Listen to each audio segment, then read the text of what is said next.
Hai semuanya, balik lagi sama Calon Sarjana. Siapa sih yang gak suka permen ataupun cemilan manis? Tapi tahukah kalian kalau beberapa di antaranya ada yang sebenarnya sangat berbahaya untuk tubuh kita dan pernah jadi kontroversi dunia juga? Ada yang pakai bahan kimia tersembunyi, efek jangka panjangnya merusak kesehatan, hingga ada yang sampai menimbulkan korban jiwa juga loh. Penasaran? Hai, aku Jenny, yuk kita bahas. Nomor 7. Wendy's Durian Candy. Orang Indonesia udah gak asing makan makanan yang ada rasa duriannya lah ya. Nah, maka dari itu aku pengen kasih tahu ke kalian nih untuk lebih hati-hati makan permen dengan rasa durian. Kenapa? Soalnya ada permen bernama Wendy's Durian yang sempat bikin heboh masyarakat Filipina 10 tahun yang lalu. Nah, hampir 2.000 orang keracunan permen ini, di mana anak-anak tuh pada pingsan di sekolah rame-rame, ada orang dewasa tuh yang muntah-muntah, dan semua berujung dilarikan ke rumah sakit. Awalnya, semua orang tuh mikir ini pasti keracunan bahan kimia berbahaya ya. Polisi dan juga Badan POM-nya Filipina langsung menguji sampel permen itu di labnya mereka, teman-teman. Hasilnya apa? Jauh dari dugaan. Penyebabnya tuh bukan racun kimia, bukan pestisida, tapi bakteri bernama Staphylococcus aureus. Hah, apaan tuh? Simpelnya begini deh, bakteri ini tuh biasa hidup di kulit, rambut, atau di dalam hidung manusia ya. Bakteri ini bisa pindah ke makanan kalau yang bikin atau yang ngemas makanannya tuh tidak higienis. Misalnya nih, nggak cuci tangan, keringatnya tuh netes, atau batuk dan juga bersin dekat makanan. Jadi bisa disimpulkan ribuan anak itu keracunan, ya karena makan permen yang proses pembuatannya tuh jorok banget. Bahkan pas diselidikin, pabriknya pun ternyata belum dapat izin loh. Kasar katanya nih, nggak ada yang mengawasi standar kebersihannya teman-teman. Aduh, horor banget kan? Makanya pelajarannya yang bisa diambil tuh jangan tertipu sama harga yang murah ya. Kadang yang benar-benar nggak masuk akal harganya, terus nggak ada mereknya gitu, patut dicurigain sih. Jangan gara-gara mau hemat sedikit malah berujung sengsara ya.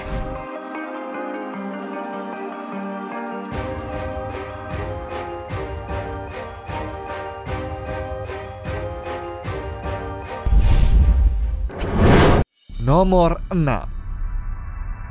Four Loko. Di tahun 2005 yang lalu, Four Loko, minuman asal Amerika ini tuh terkenal banget karena isinya ada kombinasi alkohol tinggi dan juga kafein. Bayangin deh, kalian tuh minum alkohol, mabok, tapi dicampur sama penghilang ngantuk, yang berarti bikin orang mabuk sembari berasa nggak ngantuk gitu kan? Nah, disinilah masalahnya. Kafeinnya yang bikin segar ini bikin gak sadar kalau sebenarnya yang minum itu udah di ambang batas bahaya. Fenomena ini disebut wide awake drunk. Orang-orangnya mabuk parah tapi nggak ngerasa mabuk sama sekali. Akibatnya apa? Ya, kacau balau. Ada yang nekat nyetir karena merasa seger, padahal refleksnya udah hancur ya. Ujung-ujungnya kecelakaan dong. Lalu ada yang jadi super agresif dan juga malah berantem. Dan yang paling parah nih, banyak yang berakhir di UGD karena keracunan alkohol akut. Jantung mereka tuh berdebar kencang efek kafein, sementara sistem saraf mereka tuh ditekan oleh alkohol. Tubuh mereka jadi bingung ya teman-teman, atau kasar katanya sistemnya tuh konslet lah. Dan pada akhirnya sekarang Four Loko dipaksa ganti resep. Semua kandungan kafein, taurin, dan juga guarana ya dihilangkan ya. Yang tersisa tuh cuma alkohol dengan rasa buah. Four Loko yang asli dan legendaris itu pun sekarang telah menjadi ilegal.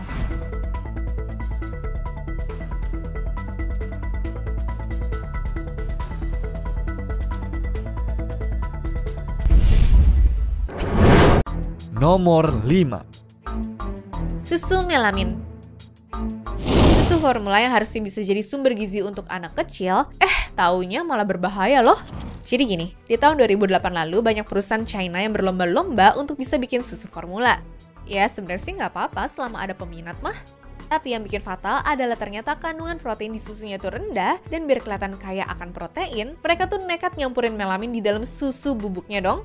Kalian tau melamin gak sih? Ini tuh bukan semacam vitamin ya, tapi ini tuh adalah bahan kimia yang biasa dipakai untuk bikin piring plastik, meja, ataupun lemari gitu loh. Gila gak sih? Terus, ngapain zat seberbahaya itu ada di dalam susu bayi ya? Jawabannya cuma satu, uang.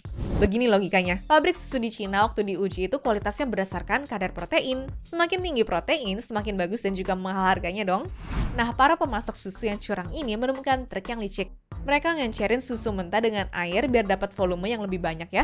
Tapi kan kalau diencerin, kadar proteinnya tuh jadi turun drastis dan tidak bakal lolos uji kualitas. Disinilah otak kriminal mereka bekerja. Dan hasilnya apa? Ada ribuan bayi yang dibawa ke rumah sakit di mana banyak yang kena batu ginjal, kerusakan organ, dan bahkan ada yang meninggal. Skandal ini tuh meledak dan juga bikin dunia gempar. Sekitar 300.000 bayi jatuh sakit, puluhan ribu dirawat di rumah sakit dan setidaknya 6 bayi meninggal dunia. Efek dominonya juga nggak cuma susu bayi ya. Ternyata melamin juga ditemukan di produk lain seperti permen, yogurt, dan biskuit yang pakai susu dari pabrik-pabrik nakal itu. Produk susu dari Cina pun dilarang di seluruh dunia. Dan pemerintah Cina tuh marah besar lah. Para petinggi perusahaan susu yang terlibat ditangkap teman-teman. Beberapa dihukum penjara seumur hidup dan bahkan ada yang dihukum mati juga ya.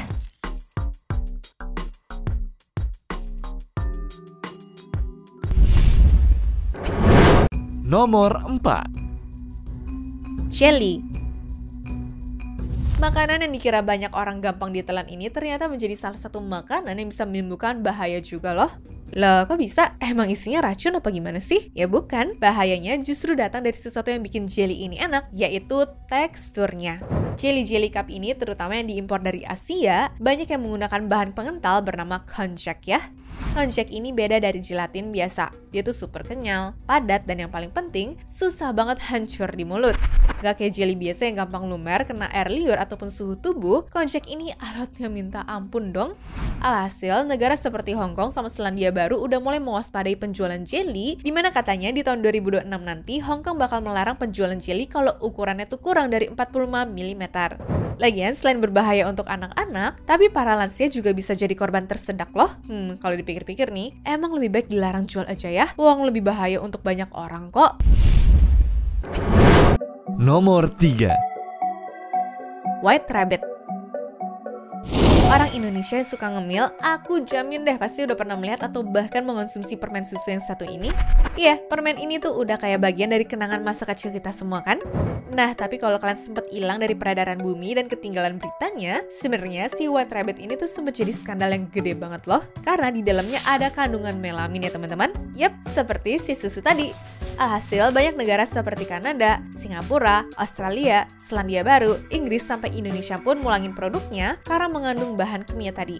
Apalagi perusahaan mereka tuh sempat mengiklankan kalau 7 butir permennya setara sama 1 cangkir susu. Seketika, dunia tuh berbalik melawan si permen kelinci ini. Permen yang tadinya jadi simbol nostalgia, tiba-tiba menjadi ancaman. Ya, bayangin aja, permen susu favorit kita dari kecil ternyata mengandung bahan kimia untuk bikin furniture dong. Rasanya seperti dikhianatin gak sih? Walaupun sekarang perusahaannya udah melakukan perombakan besar untuk benerin sistem kontrol kualitas, ganti pemasok susu, dan juga mastiin produk mereka bebas dari zat berbahaya, tapi kayaknya masih banyak orang yang udah keburu takut untuk beli ulang gak sih?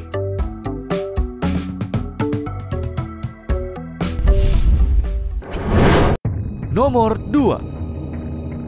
Snow Brand. Sebelum muncul skandal melanin, ternyata Jepang udah terlebih dulu mengalami kasus serupa loh. Pada tahun 2000, satu negara dibuat heboh karena salah satu perusahaan susu paling gede dan juga paling dipercaya di sana, yaitu Snow Brand, terlibat dalam kasus skandal keracunan. Padahal produknya laris banget tuh guys. Mereka jual susu, yogurt, keju, es krim, semuanya deh. Orang Jepang percaya sama merek ini kayak mereka tuh percaya sama matahari terbit. Tapi di musim panas tahun 2000, kepercayaan yang dibangun puluhan tahun ini turun tuh dalam sekejap. Kira-kira 14.700 orang tiba-tiba mengalami gejala yang sama ya. Mual parah, muntah-muntah, diare hebat, dan sakit perut yang sampai melilit.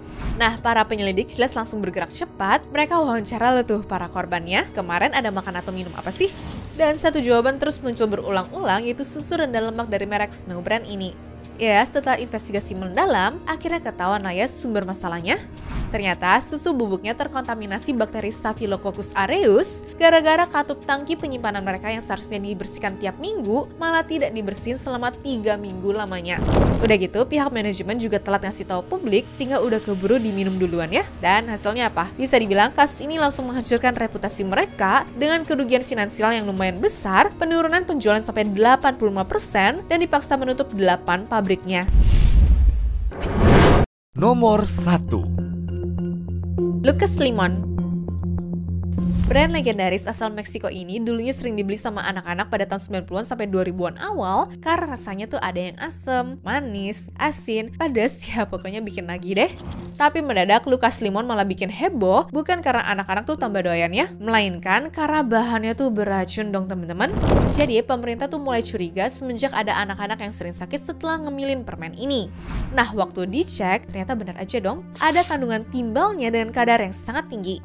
Kalian tahu gak sih timbal itu apa? Timbal itu salah satu logam berat paling beracun untuk tubuh manusia, terutama untuk anak-anak yang otaknya tuh lagi berkembang. Gak ada level aman untuk timbal deh. Sekecil apapun jumlahnya, itu adalah racun teman-teman.